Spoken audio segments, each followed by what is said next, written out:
Hi, everyone. We are back for another episode of Tag Talk. My name is Megan, and I work on the marketing team at PC NAMETAG. And today I'm here with the wonderful Zoe Moore. Thank you so much for joining me today. She is the Strategic EDI Consultant with Grow with Zomo. Yeah, nice to see you again, Megan. I mean, we have always been corresponding since we wrote an article on social equity response. And so anytime that I get a chance to collaborate with you and your team, I get excited. Zoe has so many amazing things to share. I always learn something new with you every time I chat with you. So I'm so excited to have you here today. And I thought it would be fun to do a sort of quick fire Q&A on diversity representation and also how you can make your DE&I plan a little bit more measurable and manageable. I know that's something that some event planners struggle with. So I'm hoping you all can learn something from Zoe today and take that back to your teams. So let's start off with learning a little bit more about you, Zoe. What do you do and where do you work and what do you do at Grow with Zomo? Yeah, let's start with the title first, right? So I refer to myself as a strategic EDI consultant, which may, catch your attention because you often hear DEI, and there's a reason for that. So when I consult people, I tell them it's important to focus on equity as a strategy and inclusion as a behavior.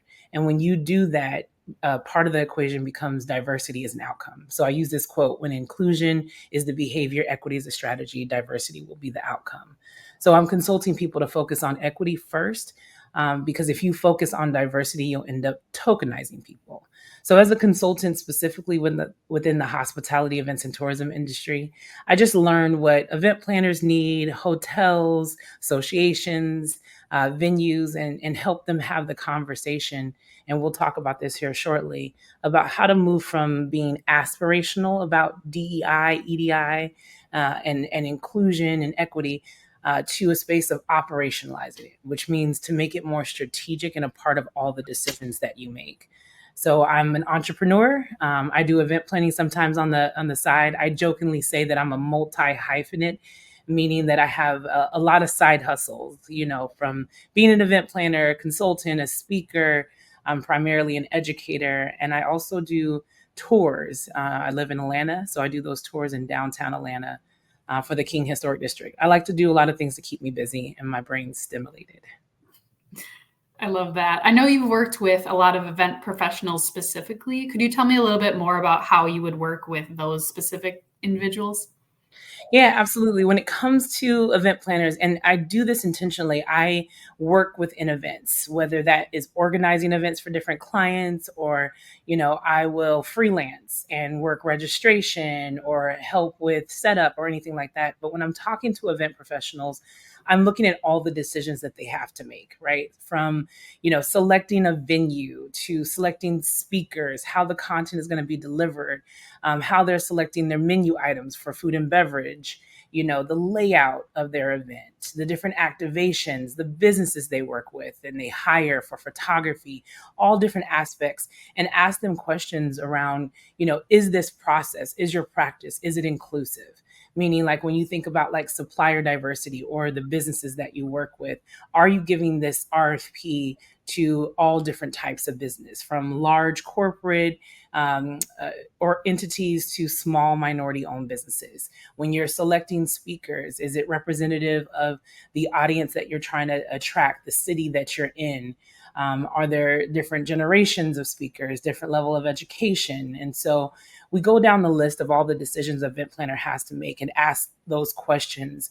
And then if the answer is no, that it's not inclusive or it's not equitable, it's how can we develop a strategy that it will be, that you are intentionally doing the work to make sure that it reflects, a vast array or a diverse audience, right? And so I really do that work, have a lot of conversations, ask a lot of questions, and use a methodology that I call from insight, gathering that data and that information, and then teaching event planners how to implement that strategy so that it is measurable and sustainable. Great. That was so insightful. Thanks so much. So I thought we could jump into our quick fire Q&A with Zoe. So my first question for you is, the PC NameTag marketing team recently did a DE&I survey among our Tag Talk subscribers and event planners. And one thing that we learned from the survey is that 43% of event professionals don't have any DE&I plan at all, which I thought was very interesting. That's kind of a big number. So I'm wondering if you could tell me, at least in your thoughts, why do you feel like event planners don't have a DE&I strategy, or what do you think is stopping them from having one? Yeah, I think what I found in some of the workshops that I teach is that a lot of people do not spend, a lot of companies do not spend time enough or invest enough time and resources into educating their people on what EDI is, right? And then when people do talk about it or you hear about it in the news, it's a very polarized conversation. People think it has to do with being liberal and conservative or gay versus straight, woman versus man. So it comes across as this very divisive topic rather than it being something that we can use as an event planner to make our events more successful. Right. And so when it comes to doing business, managing your budget and, hiring your team, people think of DEI as this afterthought. And so they may, spend 5 minutes on it and say, hey, we're committed to DEI without ever defining it. And then when it comes specifically within our industry, how is it applicable across, again, all the decisions that we make, from venue selection to the delivery of content, from, how we cater to individuals based on their different social identities. And so that's, the primary reason is the lack of education around the topic and consensus around what it is and its importance or value to the work that we do. That's really interesting. One thing that kind of came up within the survey and just within my conversations with event professionals is that they say, oh, we don't really have the budget for doing a DEI plan, or, our budget is kind of limited to do that. What are your thoughts on, event planners who kind of bring that up? Yeah, I would think I would respond to those individuals is, again, they're approaching it from the perspective of, oh, this is going to be more work that I have to do. Rather, if you see it through a lens where if you do not do this work, then it will cost you more on the backside or after the event. And what I mean by that is a DI plan is really about being proactive rather than reactive. So if you do promote an event on your website and someone says that, hey, I wasn't able to access a screen because I have a disability and I'm not able to navigate your website. Or if I arrive on your site and I need a wheelchair, or I don't see myself represented in the speaker lineup, or on your food and beverage menu, you don't have any gluten-free or vegetarian. And so now when people fill out your survey, they're telling you this event did not think about their needs. It did not include them. And so now reactively, you're having to address attendees who were dissatisfied, with the execution of your event. And so what a DEI plan is just a proactive approach to saying, you know what? My identity may be this. I may be a person without a disability. I may like all the speakers that are up there because, these are the speakers that I value. But this event is not just about me. So it's not centered on my identity, that there is a diverse population and a society of people who have all different, perspectives and identities. And I need to plan an event that is inclusive of them. And so that's the beginning of it, right? It's being proactive. It doesn't really cost you much if you're thinking about how you can make changes in your event. Mm-hmm. Great. That kind of brings me to my next question for you. You said, it's really important to be proactive with your DE&I plan. But I think one thing that kind of stops some event professionals is that they're a little bit uncomfortable to talk about it, or they don't really know where to start. So why do you think some event professionals find it like a little bit uncomfortable to talk about DE&I? Yeah, I'll reflect on a workshop that I did one time, and one of the attendees was like, "Why are we talking about our differences? Can't we just all get along? Aren't we just all the same?" And it's that people get uncomfortable with talking, one, about history, how We are different, how some people are afforded more privileges based on their social identity. And those topics, as we can see happening in the news, make people feel either a huge amount of guilt or feel like, well, the people in the past are no longer around, so why are we still talking about the past? And what they don't understand in their discomfort is that our society was built around some very antiquated views, and now we are socialized to conduct business that way, and that's where our biases come in. And so that uncomfortability is recognizing that you live in this society, then we internalize some very racist, some very sexist, some very ableist type mindset that we have to recognize and challenge every time they come up. So when we think about, well, I'm going to plan this event and there is no one in my, network, or there's no one that's going to attend that has a disability, so I'm not going to plan for them. And the reason why people with disabilities don't come to your event, because they aren't planned for, they aren't included, they don't see themselves represented. And so you have to have those uncomfortable conversations about our differences so that, again, we can plan for them and make sure that the process, the practices, the planning efforts are equitable and inclusive. That's great. This is exactly what Zoe does with Grow with Zomo. So if you're kind of stuck or you're wanting to, get your plans rolling, I would definitely recommend that you reach out to Zoe. She offers free consultations. So that's something that you can take advantage of as a resource. So Absolutely. Another thing that you said recently is when you plan for the most marginalized of us, it benefits all of us. What does that mean to you? Yeah, I always think about one of my colleagues, John Ellenfeld, when he was at a CVB out in California. He told a story that just really resonated with people. And it was, their venues or their area, of course, a lot of beach. It was on the coast in a nice little quaint town. And they found that a lot of people in wheelchairs weren't able to access the waterfront, the ocean. And it was like, oh, what can we do? And they researched and they found these rubber mats that would lead from the disabled parking out to the through the sand and out to the waterfront.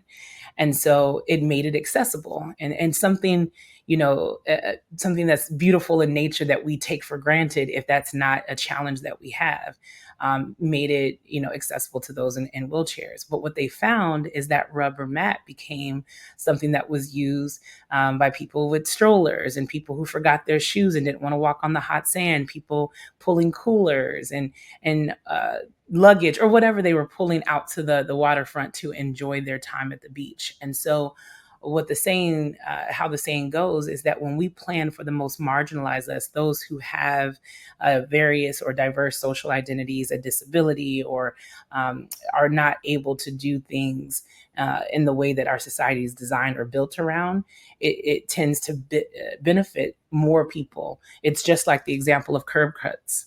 Curb cuts were put into sidewalks at crosswalks so that people, again, in wheelchairs could access the crosswalk and get across the street.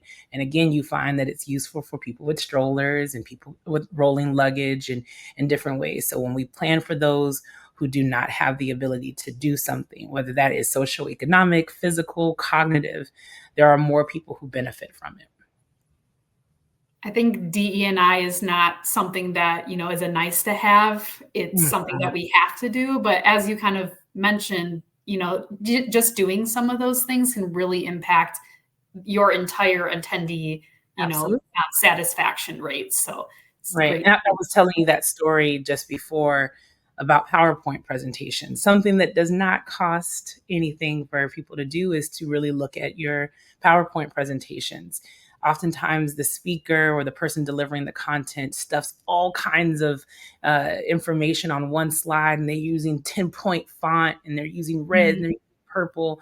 And what you realize is that there are a lot of people in the audience who can't read the slides, that the colors impact those who are colorblind. People are struggling. They're trying to put on their glasses, their magnifying lens, and they're not enjoying your presentation because they don't understand what's on your slides. And so developing or creating accessible slides is not just for those who can't see or can't hear. It's benefits everyone, because as a society, we are aging, right? And more people, even me at 43, I'm like, who puts this tiny print on the back of a bottle? And I'm like, magnifying glass. So please, when I go to your event, I don't want to see that on a PowerPoint presentation. So it impacts everything that we do and every decision that we make. So it might just be a matter of, you might be doing these things already, but if you just change it up just a little bit, it can become exponentially more inclusive to a wider variety of people. Absolutely. Absolutely. And I think that's what a lot of people have to do, is they have to stop and pause and stop feeling a sense of overwhelm when someone says, hey, you can do better, or I didn't feel represented or included. It's stopping and finding out, what you already do, and then realizing that growth is maybe uncomfortable, stretching in different directions and being challenged to do better may feel uncomfortable initially, but you'll be, better off for it as an event professional. Your services will be more sought after, because you think about more people than just yourself or the current client that you're serving. Mm-hmm. It's a conversation starter. It's not something that you're going to have to do more of, or something that's going to take up more of your time.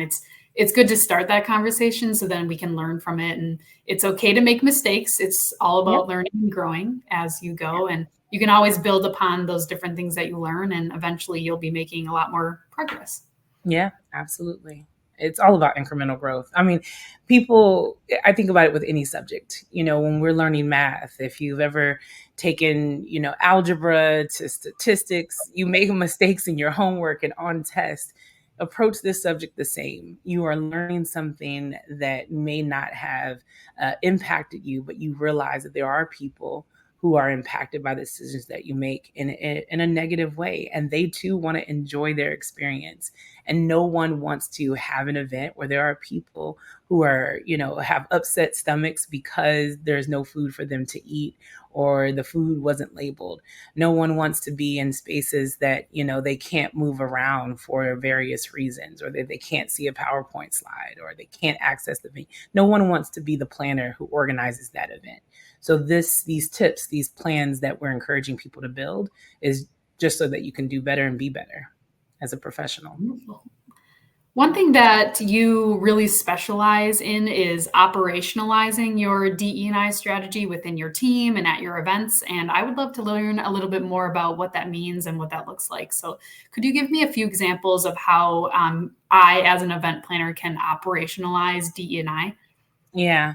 I go to your processes, right? That's how I look at it. What is the process that you have in selecting a venue and selecting speakers and, sending out your RFP, right? And so we can be aspirational about DEI and say, oh, we include everybody, and, we make sure that our proposals are posted on Facebook and LinkedIn, and anybody can be a speaker. But when you examine your processes and you realize that your biases are influencing the decisions that you make about, selecting a speaker or going back to selecting venues, if you're not aware when you're selecting a venue, what is going on in that location? Like right now, we have all kinds of discriminatory laws that are popping up across some major cities that are very popular for events to take place, whether it be Florida or Texas. And these discriminatory laws are going to impact your attendees. So you need to be proactive about what is your plan if a attendee is directly impacted by these discriminatory laws. So when you're selecting a venue, you need to have a process of, one, being aware of those laws, how it's going to impact your attendees, and how you're going to respond if something comes up. When it comes to speaker, content and delivery, again, we talked about the slides. How are you reviewing your speaker presentations? There have been many instances where a speaker has stood up and their gender they have identified as a male, and they thought they were making a joke that would be received and that was funny, but they said something that was discriminatory towards women in the audience, and it went viral afterwards. So what is your process for examining that speaker's content or letting that speaker know, what is acceptable and what is not? And then when it comes to, food and beverage, I talk a lot about this subject with Tracy Stuckrath. She has a podcast called Eating at a Meeting. She's a lovely personality, and we just talk about the training that the catering and F&B teams need, and the conversations that need to be had when you're selecting your menu and identifying, how many vegans, how many vegetarians, what items are going to be placed either for a seated dinner or for a buffet. So what is your process for having those conversations, having alignment with your stakeholders or your different vendors in your RFP process? And so it's really just an examination. And I think that goes back to the question of why people are uncomfortable, because you have to unpack yourself. You have to unpack why you make certain decisions, why this wasn't something that you thought about. And so that's how you operationalize it, is you examine your processes and procedures and make sure that incrementally you are making progress towards being more inclusive and casting a wider net to think about more people than just a small group. Mm-hmm. If you are someone who wants to learn a little bit more about all of the subjects that we talked about today, Zoe actually has a very cool resource with the Event Leadership Institute. There is a Event DE&I Strategist course. I would love to learn a little bit more about that. What is it? How can I take it, and what do I get from completing the course? Absolutely. So Event Leadership Institute was acquired by PCMA. So, we have many acronyms in our industry. So Professional Convention Meetings Association. So it's now PCMA Event Leadership Institute. The course has been running now for 3 years. It's EDIS, or Event DEI Strategist course. It's a 7-week course. It's asynchronous, which means that, it's self-paced, or you take it within the 7 weeks, but, you unlock each module based on you getting through the material, taking a quiz, and engaging in the discussion forum. And so the course is foundational. It's 101. And so I have received some feedback, and I do not take that feedback lightly. I want to improve the course, but we're going to keep the 101 as is. And what it does is it focuses a lot on the history from a Western or US perspective, where you understand how, as far back as slavery and Jim Crow impacts leisure activities, and how we as event planners are socialized to make decisions that are internalize racism or sexism, how we make decisions, and again, selecting venues, selecting content, how we exclude people. And so when you understand that history and how to challenge your biases and the impact and the value of meetings and events on the economy, it goes into all those basics. It talks about capitalism. We define terminology. We have discussions about terminology and how words can get co-opted. So it goes really deep.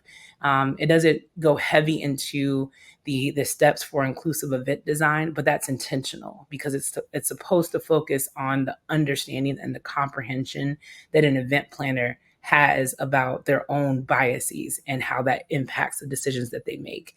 And then the call to action at the end is to do this work from the end of the course and going forward, is to constantly challenge your biases, ask yourself questions. And when you're making decisions, say to yourself, who's not in the room, who's not represented, who's not going to benefit from this content. And so, yeah, you can go on my website, growwithzomo.com. You can access the course there, and that it's like an affiliate link, so that they know that you receive that information through me. Or you can go directly to PCMA Event Leadership Institute. And from what I hear from one Meredith Douglas, who is the manager of community education at PCMA, she has now opened up the course complimentary to one chapter leader across all the chapters of PCMA. So the course is gained a lot of attention. And one of my next goals is to make it one of those industry credentials, just like a certified meeting professional or one of those, sub, credentials that you get after CMP. So a CMP EDIS, so that, diversity, equity, and inclusion is something that is core to who we are as professionals in this ecosystem.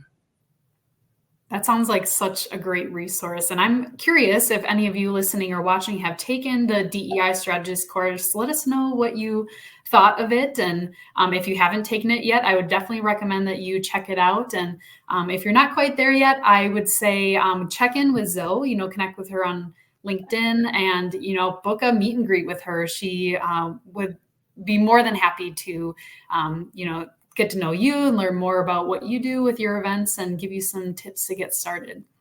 Yeah. It's funny because when I first started this conversation, I was a member and still a member of NPI Northern California chapter. And I remember when I did this panel discussion with Gary Mirakami, Edward Perotti, and we were on stage talking about our different social identities and the importance of DEI. And in that space, we were talking, Ed is a gay man, Gary's gay and Asian, and I'm Black woman. And so it was very, focused on, race and sexual orientation and things like that. And it was a new topic. But when we got off a stage, there was a long line of people, again, vegans, vegetarians, people with disabilities. Everybody wanted to come share ways that they felt excluded and, that the feedback that they were giving wasn't being taken into account. And so how could they now do better in their events? And at that moment, I knew, I was like, we're on to something. People want to have this conversation. They just didn't know how to have it. And so that again goes back to the whole point of how to go from aspirational to operational. You are a person who wants to be inclusive and equitable and you love diversity, but how do you put it into motion in a strategic way? And so my favorite conversation to have. Wonderful. I think that's a great way to end our episode today. I learned so much from you today, Zoe. I really appreciate it. And if you have any questions, Zoe is always available to chat with you and teach you a little bit more. Well, always is relative. Text me. Slide in my DMs. Yes. If you want to know where Zoe will be next, she is at a lot of different events throughout the year. So see if you can meet up with her in person. Yeah, next I'll be San Jose, California, doing an event, and then I'll be in PI Chicago teaching a course on this very topic. And so if you're in the Chicago area, check in with the NPI Chicago chapter, Bunny Lee, and they'll give you more information on how you can attend. Great. Thank you so much. So I really appreciate your time today. My pleasure.